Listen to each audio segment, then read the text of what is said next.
Today, we're joined by Dr. Charles Lim, a neuroscientist and surgeon at the University of California, San Francisco, whose research focuses on the neural basis of creativity, improvisation, and musical expression. His work has used real-time brain imaging to study what happens in the brain during improvisation, offering rare insight into the connection between music, creativity, and the human mind. Dr. Lim, it's an honor to have you here today. Thanks for having me. Before we get into the science, I'd love to start with you as a musician. What first drew you to music, and how did that eventually connect with your work in neuroscience? As far as I can remember, life has always been about music. I think some of my earliest musical memories are actually listening to the Beatles on vinyl. I had this Apple 45 vinyl of "I Want to Hold Your Hand." I was really little, and I was just would just play that thing over and over again. And so, I started feeling at a very early age that music was sort of it. It was just this thing that just changed my world, and that feeling never left. I grew up as kind of I'm almost like a music junkie, as the way a lot of musicians are, but someone who also felt very clear that I was not going to become a professional musician. It was kind of interesting. Like I had both of those feelings at the same time. You loved music, but you knew you were never going to be a rock star. Not even a rock star. I just, it's interesting. I think most artists have some conviction that they were sort of born to be an Yeah. artist. Like I think they have that. There's not just a courage, but a calling or a conviction. I had none of that. I had this feeling like I loved it, but I didn't feel like I was going to change the world. I was a saxophonist. I didn't feel like I was going to change the world playing saxophone ever, or by composing or by doing anything. I loved it, but felt like ultimately that was where it went. It was like something I loved more than something that I was like meant to just do forever for other people. For somebody like me, it's like I've always believed, like from a very early age, that this was my calling. I still feel that, deep rooted connection to it and that dedication. Like if I'm not doing something, with it, then I am not doing it justice. You know, Yeah, I, it I, just I get it. Let me tell you, if I think if I had another life, I'd try to play. so you've studied improvisation and brain imaging. What actually happens? What actually changes in the brain when a musician stops consciously thinking and starts creating in real time? Yeah, let me give you a little context for that. So, I'm somebody who was a jazz player, and so I knew kind of experientially as a musician that when you start improvising, something is different. It's a very different way of not just thinking, but feeling. Like you experience the world differently when you're improvising than when you're doing something memorized. It's kind of like an undeniable thing that I think most musicians would say, yeah, of course it's different. Yeah. And so as I went into the neuroscience of music, I kept going back to my musical experiences and my musical roots to try to guide me to identify the questions that were really interesting. And the one that I kept coming back to was really this idea of spontaneous creation. How is it possible that we can do this, or what's happening? And that was, I think, a byproduct of the fact that every time I'd go listen to, John Coltrane or something like that, I'm always like my mouth drops, and I would think to myself, how is that possible? Like this is just incredible music. But as a scientist, you can actually ask that question. And so you don't have to just stop right there and just kind of sit there like wide-eyed and in amazement. You can actually then say, well, okay, how is it possible? Let's look into this. Yeah. And so I started designing functional brain experiments to try to get to this process by using the blues as kind of the core experimental design, if you will. And so I was bringing in professional jazz musicians to the NIH, National Institutes of Health, and I was having them improvise on a piano while in something called a functional MRI scanner. And so a functional MRI is, it's not like, so when most people get an MRI scan, it's a very high resolution image of some part of the body. You can do that for the brain. But functional MRI is a little bit different because it's not really trying to take detailed pictures. What it's trying to do is detect magnetic changes in oxygen utilization. And in the brain, that corresponds to areas of brain activity. So areas of the brain that are active are using blood, they're having changes in their deoxyhemoglobin concentrations, which you can detect by this very powerful magnet. So the end result of that is that you can take any person doing any activity essentially in the scanner and see what happened in their brain while they did that. And so I use that approach to allow musicians to piano players to play an fMRI piano keyboard that we made for them so that they could basically play piano and play the blues in particular. And what I wanted to see was what changed when you went from memorized to improvised performance. And I think the backdrop of that is also, it's a big question. And I'm going to tell you right off the bat, there's no way that one or two experiments on this topic is like all that's necessary to kind of like write the definitive thing. Everything I've done so far might be completely wrong. Okay? And this is the nature of science. It's aggregate knowledge. Bit by bit, you refine the models and you improve on it. But I will say this, I am starting to really feel, based on a number of studies that we've done, that one of the hallmarks of high-level musical creativity is what we would call prefrontal cortical attenuation. That would suggest that a part of the brain in the prefrontal cortex is, relatively speaking, turn itself off when you start improvising. And that I think requires both high-level musicianship, but also comfort and, in a way, almost uh, willingness to be creative, so to speak, because I think what that brain model would suggest is that in order to be able to be a successful improviser, you have to stop consciously self-monitoring your output or filtering it in advance. You have to kind of let go, not just emotionally or psychologically, but actually neurologically. You have to shut off these conscious self-monitoring, effortful planning areas. And maybe what I'm really describing is the neural correlate of the feeling that somebody has of letting go, which is that you're kind of in the zone, you're losing your awareness of the passage of time, you're not really consciously controlling things, but you're still you. You're still doing this very complicated behavior. It's not random. It's not that you're just making it up. It's that you're improvising it. And so there's, I think, a lot to unpack there. And so I would hate to try to oversimplify it, Yeah. but I think this idea of loss of conscious control combined with these elements that are based on what you've learned, who you are, what you remember, what you feel, essentially your story, that combination, I think, is the key to what happens in the brain. I like what you said about being in the zone because for me, being in the zone is almost like a meditative state. Again, where you're not really thinking about what you're doing, you're just doing it. My simplest way of explaining that when I play is it's almost like breathing or walking for me because you've done it so much and you practice so much and it's become a part of you that you get to the point where when you shut it off and you get into that zone that you just let it flow. And you're explaining the science behind it. And this is the way that I've understood it as a musician. Yeah. Could you relate it to like a meditative state? Definitely. So it's interesting. If you look at a lot of these altered states of consciousness, and meditation is a good one, dream states, certain drug-induced states, a lot of them have a theory of hypofrontality attached to them, which is this attenuation of prefrontal cortex. And so that pattern has been observed in altered states of consciousness. They're not improvisation related, but they might be very related to this feeling of being in the zone. Or if you think about what a disinhibited state actually is, maybe some versions of it are when you're so comfortable that you don't have to suppress yourself. Yeah. Like I was saying, like, just as simple as walking because or breathing because you don't think about it because it just comes naturally after a while. But so now, from your perspective, is improvisation closer to language, or is it something fundamentally different? I think there's versions of improvisation that are very similar to language and others that may be a little less so. But I think also the terminology for language when it comes to music is a little bit, let's just say it's a little bit vague. And I'll put it to you this way. Um, when we talk about spoken language, it's very clear what we mean. We're talking about the use of words that we all agree upon that have a certain preset definition or, loosely have certain meanings and connotations. And then we're talking about a rule of grammar, syntax, whatnot, so that we combine these syntactical things, semantic things, so that when we have a conversation, we both agree that we know what it meant.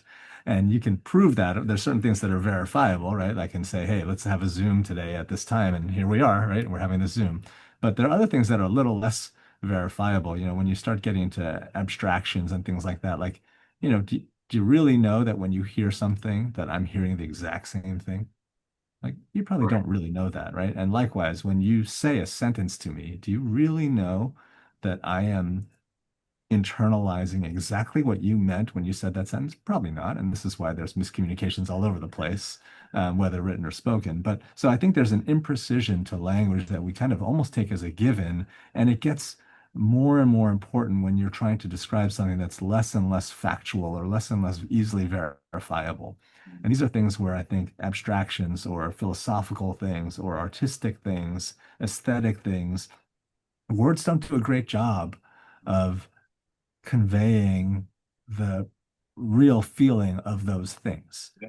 And, I would challenge you to tell me about the experience of listening to your favorite music, just using words. Like you'd rather just listen to the music is the feeling. And like that's not the word is not really the experience. The music is the experience. Yeah. And so when we talk about this idea of musical languages and this idea of there's this cliche of music as a universal language, of course we know what that means, which is that we can listen to anybody's music anywhere in the world and kind of enjoy It's it or hear it and yeah, share in it and communicate with it.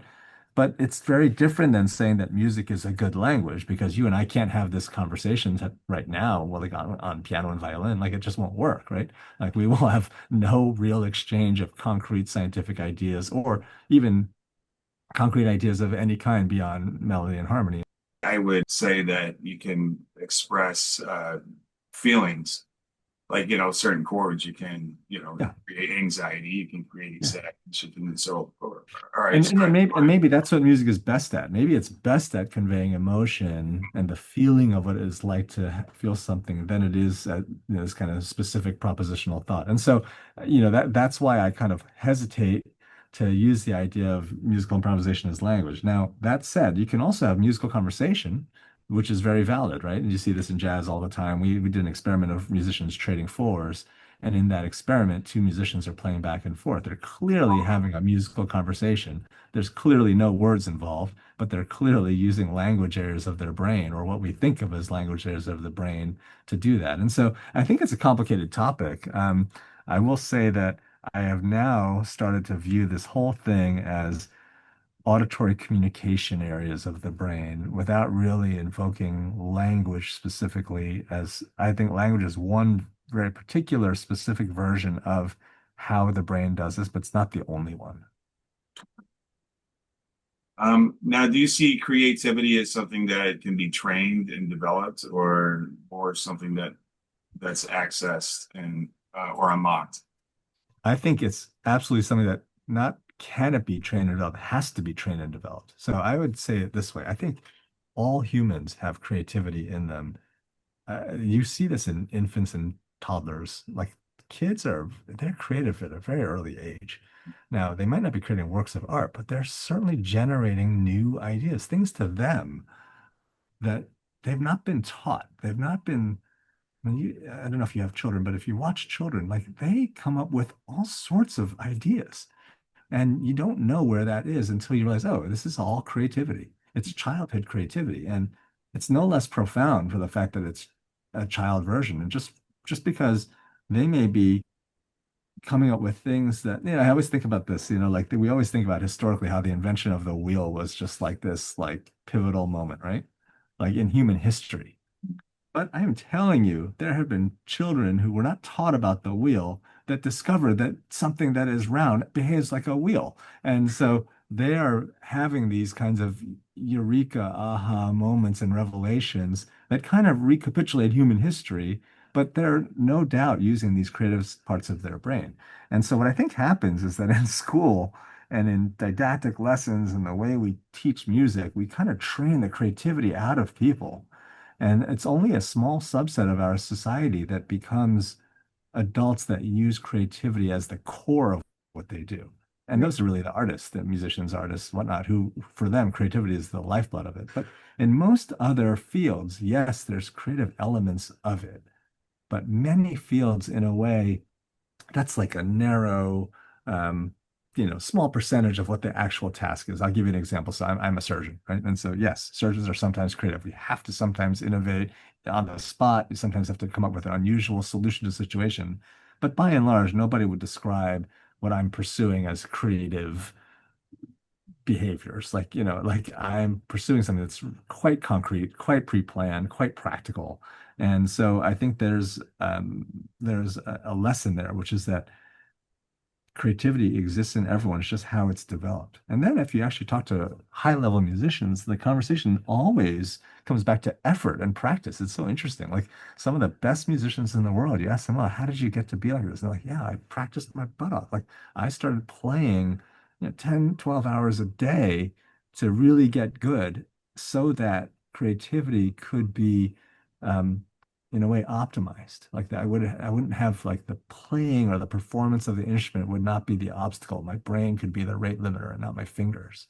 And so I think that it has to be developed. It has to be trained to be really, I think, available on command. And also when we're talking about art, I mean, no person is a great artist in their like first few years of life. It always takes experience On and stick time and effort. figures.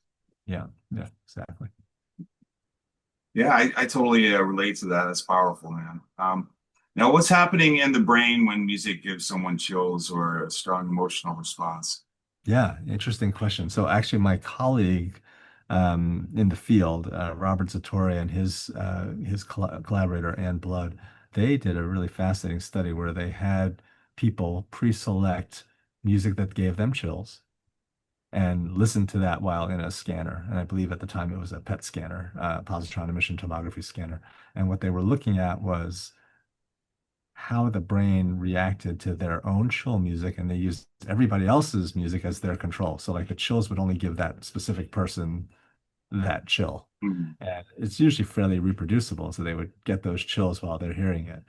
And what they found was that in the brain, it's the limbic areas of the brain that were active. And so these are primitive areas of the brain. They're like arousal areas that have to do more with kind of um, reward centers than they are higher level cortical cognitive thinking type things, meaning that there's something very, very primitive and basic, biologically fundamental about that feeling of chills that you're getting, that it is actually the reason why it feels so transformative is because it's almost getting at our most animal, primitive parts of our brain. I mean, music is accessing us at that level. Yes, you can also think about it very complex. You can do Yeah. harmonic theory and whatnot, but fundamentally, when you have that emotional reaction to music, it's the same areas of your brain when you have a deep fear reaction or things like drugs and sex. Like they're all like evoking these very primitive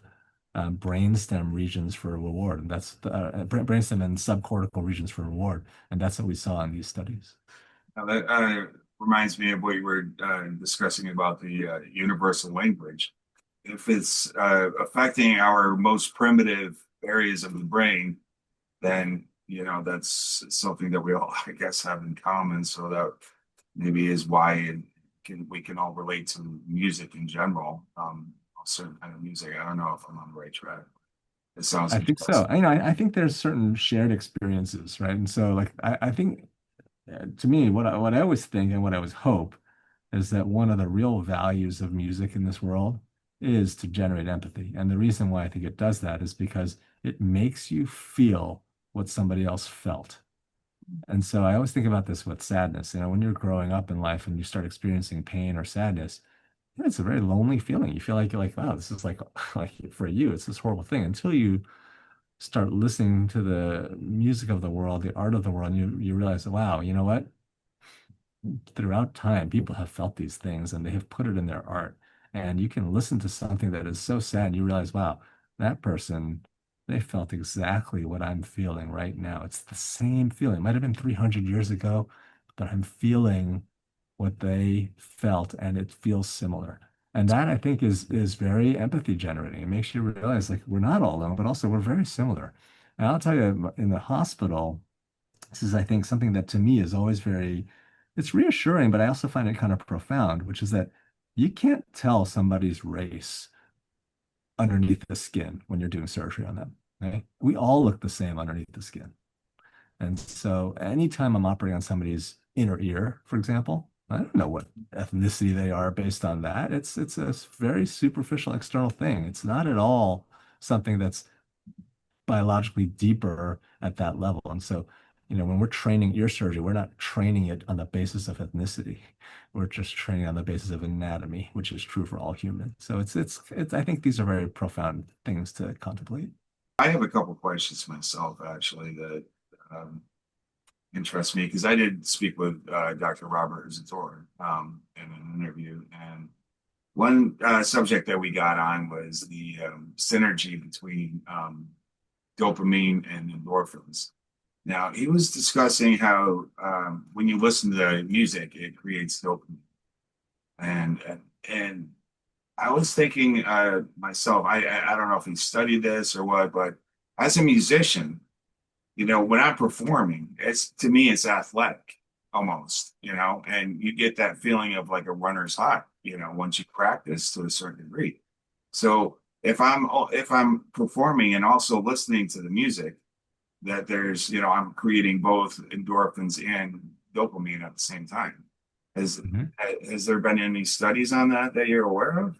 That's an interesting idea. I am not aware of anything that's really exactly what you're saying there, but it's certainly very plausible to me. I mean, there's all sorts of highs that happen physiologically when you're playing music or listening to music. And I think combining them together is maybe the most transformative version of it. Now, not everyone's a musician, but there's a reason why musicians love to play and love what they're doing. And it's not all for the purposes of entertaining somebody else. I think there's a very important thing that happens inside you that makes you know that this is important. I mean, like this is something that's good for you. This is something that you're a better person when you're doing this. And so, yeah, I think that the neurobiology has to catch up to the arts a little bit here. Like we're a little bit behind. Yeah. Like you know this as a musician, but we don't yet know it as a scientist. Or if we do, we only know the basics. We're like just starting to kind of get into the real weeds of these things. Yeah, and I myself, as a musician, not a scientist, but as a musician, trying to understand these concepts are very helpful that you're sharing with me, and I sincerely appreciate it. Just to wrap it up, to elaborate a little bit on what I was just talking about, the different chemical reactions that you're having in the brain, like when you're playing and performing and listening, etc. Now, I don't know the exact terminology or the science behind it. I'd have to look at my notes, but I looked at something where it was showing the difference between a 75-year-old that was a non-musician and a 75-year-old that was a musician. And it was showing how active the brain was in a 75-year-old musician. And I've always believed that music keeps people healthy. I mean, you got people that are still playing at 75, 80 years old right now, and a lot of them, I've interviewed a lot of these guys, and still they have that passion and they're still uh, healthy mindset. So, can we wrap this up with that? If you can explain that a little bit, please. Yeah, let me try to. So I will say this, there are a lot of things that help keep people young. Music is not the only one, Yeah, but music happens to be a really robust stimulus for the entire brain. And I see this in almost every functional brain experiment I do. Whenever you introduce music, like the whole brain is lighting up. It's just a question of if in what version and when and why and how and where. And so, it's an impressive thing to observe. And there's a lot of reasons now to think that there's a relationship between cognitive decline and auditory perception and hearing. And music as the kind of highest version of hearing, I think it naturally stimulates not just cognitive centers, but also emotional and memory mechanisms. And almost every system that you can think of in the brain, it in a way gets massaged by music. And so, yeah, I think it's an incredibly healthy thing to do. I think that if you wanted to ask or suggest or recommend to somebody who's getting older what they should do to keep their mind sharp, and especially if they've never been a musician, go learn an instrument. Like seriously, go take a piano lesson or like pick up something that you haven't done. Play some drums. Like watch your brain and watch your world transform. so I could elaborate on that for a long time. The personal benefits of music, such as self, development and discipline and focus and things of that nature. But Dr. Lim, I know that your time's limited, so I want to thank you sincerely for your time today. And, I appreciate, your insights and everything. Perfect. Thanks for your time as well. And thanks for what you're doing. I appreciate it. Take care. Bye.